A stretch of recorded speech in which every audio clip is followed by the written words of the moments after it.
बिस्मिल्लाहिर्रहमानिर्रहीम। अस्सलाम वालेकुम स्टूडेंट। आज की हमारी वीडियो है क्लास 9th का यूनिट 9 रेडिएशन टॉपिक है ट्रांसफ़र ऑफ हीट का।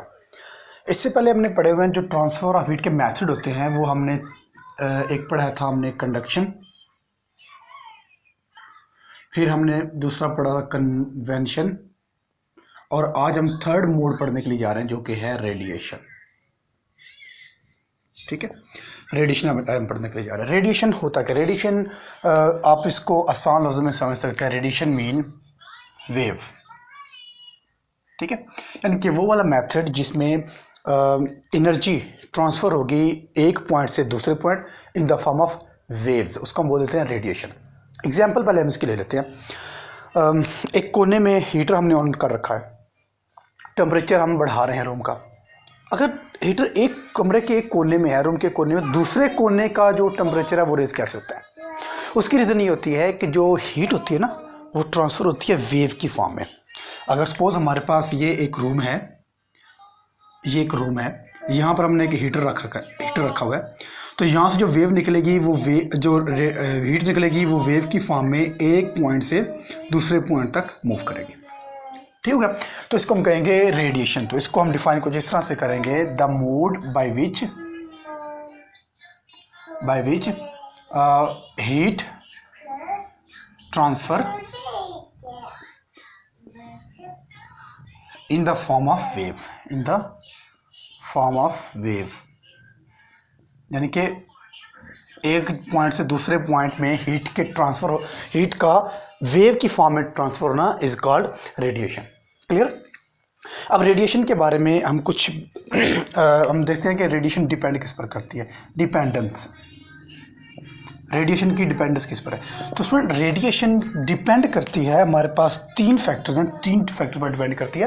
पहले अच्छा, एक चीज़ याद रखना आपने कि हर टाइप की बॉडी होती है, चाहे वो कोई ब्लैक कलर की हो, चाहे वो रफ सरफेस, जिस तरह की भी हो, जिस तरह का मटेरियल हो, वो रेडिएशन एमिट भी करता है और रेडिएशन एब्जॉर्ब भी करता है। याद रखनी बात। तो इसलिए जो डिपेंडेंस है रेडिएशन की वो हमारी डिपेंड करती है एक तो नेचर पर, नेचर ऑफ सरफेस, कि सरफेस की नेचर क्या है। दूसरा डिपेंड करेगा सरफेस एरिया पर, सरफेस का एरिया कितना है। और तीसरा डिपेंड करेगा उसके टेम्परेचर पर। ठीक है, तो इन तीन चीज़ों पर डिपेंडेंस है कि हीट डिपेंड करती है तीन चीज़ों पर। ठीक है, ओके। नेक्स्ट हम देखते हैं कि जो रेडिएशन हमने बात की है कि ऑल टाइप जो बॉडी होती है, ऑल टाइप्स ऑफ बॉडी वो रेडिएट करती है हीट, रेडिएट भी करती है और एब्जॉर्ब भी करती है। ठीक है, ये आपने याद रखना है। अच्छा, इसके बाद है इस रेडिएशन को अंडरस्टैंड करने के लिए, अच्छा एक और चीज़ है, जो रेडिएशन होती है ना, ये सन से जो अर्थ तक लाइट पहुंचती है, जो हीट पहुंचती है, वो पहुंचती है in the form of wave, in the form of radiation. तो हम कहते हैं कि सन से अर्थ तक जो हीट पहुंचती है वो होती है in the form of radiation, वो रेडिएशन में होती है या फिर वेव की फॉर्म में होती है। ठीक है, अच्छा अब रेडिएशन को समझने के लिए हमारे कि कौन सा ऑब्जेक्ट कितनी हीट अब्जॉर्ब करता है, कौन सा ऑब्जेक्ट लेस हीट अब्जॉर्ब करता है, इसके लिए हमारे पास होता है एक डिवाइस है लेस्ली क्यूब। इसको लेस्ली भी बोलते हैं, इसको लेस्ली भी बोलते हैं, लेस्ली क्यूब। अब लेस्ली क्यूब क्या होता है? ये एक मेटल का बॉक्स होता है।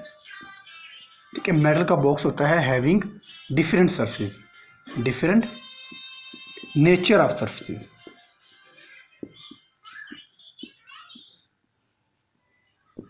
ठीक है, डिफरेंट इनकी नेचर होती है सरफेस की। एक लेस्ली क्यूब होता है, तो ये हम यूज़ करते हैं ये अंडरस्टैंड करने के लिए कि रेडिएशन कितनी एब्जॉर्ब होती है, कितनी रेडिएट होती है, कब ज़्यादा होती है, कब कम होती है। ठीक है, इसके लिए एक लेस्ली क्यूब है, इसकी अब डिफरेंट इसकी नेचर होती है, इसकी साइड्स की, जैसा कि एक सिल्वर कलर होती है, एक डल ब्लैक होती है,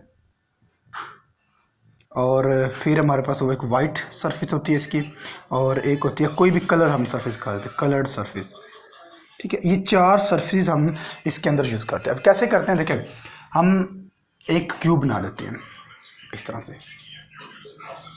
सपोज कर लेते हैं कि हमारे पास ही ना ये 4 सरफेस है, ये 1 2 3 और 4। इसके अंदर हम एक कैंडल ऑन कर लेते हैं। कैंडल मतलब हमने कोई भी इसके अंदर ना हीट का सोर्स रख दिया और वो हम सपोज करते हैं हमने वो कैंडल ऑन कर दिया, राइट। ये हम बना रहे हैं एक लेज़ली क्यूब। ओके, अब हम देखते, अब हम हर इस साइड के साथ ना थर्मामीटर अटैच करते हैं। अब हमारे पास सरफेस कौन कौन सी है? सिल्वर है, डल ब्लैक है, वाइट है और कलर सरफेस है, राइट। तो इसमें जो जब हम चारों सरफेस के साथ बार बार थर्मामीटर रखेंगे ना, इसके साथ भी इसके साथ भी ऐसे ऐसे, तो हम ये देखेंगे कि जो ब्लैक और कलर सरफेस है, जो ब्लैक और कलर सरफेस है, उन सरफेस का टेम्परेचर ज़्यादा है। क्यों? क्योंकि ब्लैक और जो कलर सरफेस होती हैं वो ज़्यादा एनर्जी को एब्जॉर्ब करती हैं और ज़्यादा एनर्जी को रेडिएट करती हैं एज़ कम्पेयर टू सिल्वर और वाइट के, ठीक है। तो हम ये कहते हैं कि जो सिल्वर और वाइट सरफेस है उनमें रेडिएशन यानी कि वो कम हीट अप होंगी। क्यों? क्योंकि जो वाइट और सिल्वर सरफेस है ना वो एनर्जी को ज़्यादा एब्जॉर्ब नहीं करती, जबकि जो ब्लैक और कोई भी कलर सरफेस होता है ना वो एनर्जी ज़्यादा एब्जॉर्ब भी करती है और एनर्जी ज़्यादा रेडिएट भी करती है, एनर्जी को जज़ब भी करते हैं और एनर्जी को खारिज भी वो करती है उतनी ज़्यादा। बात समझा कि इसलिए गर्मियों के मौसम में वाइट शलवार कमीज पहना जाता है, वाइट कपड़े पहने जाते हैं। क्यों? क्योंकि वाइट जो होती है वो कम एनर्जी को रेडिएट भी करेगा और कम एनर्जी को एब्जॉर्ब भी करेगा। इसीलिए गर्मियों में वाइट कपड़े इसलिए पहने जाते हैं कि गर्मी कम लगे। लेकिन सर्दियों में कलर कपड़े पहने जाते हैं, ब्लैक कोट ब्लैक अपर पहने जाते हैं। क्यों? क्योंकि ब्लैक जो होता है वो बेस्ट रेडिएटर होता है, बेस्ट एब्जॉर्बर होता है हीट का। तो इसलिए जो ब्लैक और कलर सरफेस है वो सर्दियों में ज़्यादा पहने जाते हैं ताकि सन से आने वाली जो रेडिएशन होती है ना वो ज़्यादा से ज़्यादा एब्जॉर्ब हो सके। बात समझा कि इसलिए अब जो गाड़ी होती है ना, ओके, एक बहुत इंटरेस्टिंग थिंग फैक्ट है कि गाड़ी हमेशा वाइट या सिल्वर शाइनिंग कलर वाली यूज़ करनी चाहिए। रीज़न क्या है इसकी?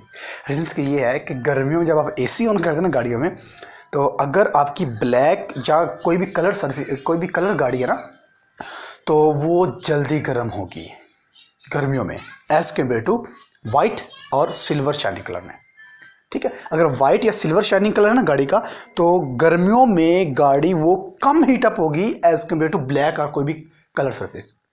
क्यों? रीज़न क्या है अभी बताइए मैंने कि जो कलर सरफेस होती है या कोई ब्लैक सरफेस होती है ना वो ज़्यादा एब्जॉर्ब करती है हीट को। बस में कि इसलिए नेक्स्ट आपने गाड़ी परचेज करनी है तो सिल्वर या वाइट कलर की परचेज करनी है, ब्लैक कलर की नहीं, ठीक है। ओके, ये फिजिक्स है इसके पीछे। ओके, ये था हमारे पास लेज़ली क्यूब जिससे हमने देखा कि कौन सी सरफेस ज़्यादा एब्जॉर्ब करेगी और कौन सी सरफेस कम एब्जॉर्ब करेगी। तो इसके बारे में हम एक छोटे सा ना एक बना लेते हैं, एक छोटा सा डायग्राम, छोटा सा हम एक ना कंपैरिजन कर लेते हैं दो चीज़ों के दरमियान कंपैरिजन, इन्हीं सरफेस के दरमियान कंपैरिजन करते हैं। सबसे पहले हम बात करते हैं ब्लैक सरफेस की, ब्लैक, फिर हमारे पास है कलर, फिर हम बात करते हैं वाइट की और फिर हम बात करते हैं सिल्वर की, सिल्वर शाइनिंग कलर। तीनों की अगर हम बात करें, तीनों को जब हम कंपेयर करेंगे, अब हम बात करते हैं तो रेडिएट, फिर हम बात करते हैं एब्जॉर्ब की और फिर हम बात करते हैं रिफ्लेक्टर की, रिफ्लेक्टर, ठीक है। अब जो ब्लैक कलर है ना, याद रखना आपने, वो ब्लैक कलर जो है वो बेस्ट एब्जॉर्बर है, बेस्ट। अगर वो बेस्ट एब्जॉर्बर है ना तो बेस्ट रेडिएटर भी होगा। तो मैंने आपको पहले बात बताई कि जो ऑब्जेक्ट, जो सरफेस ज़्यादा हीट को एब्जॉर्ब करेगी ना वही सरफेस ज़्यादा हीट को रेडिएट भी करेगी, ठीक है। तो इसलिए जो बेस्ट एब्जॉर्बर होगा वो बेस्ट रेडिएटर भी होगा, जो बेस्ट रेडिएट करेगा वो बेस्ट एब्जॉर्बर भी होगा। इस तरह कलर जो था वो गुड होता है और ये भी गुड, ठीक है। अगर ये गुड है ना तो रिफ्लेक्टर में क्या आ जाएगा, ये वर्स्ट आ जाएगा रिफ्लेक्टर में और ये आ जाएगा बेस्ट। इसके बाद आ जाए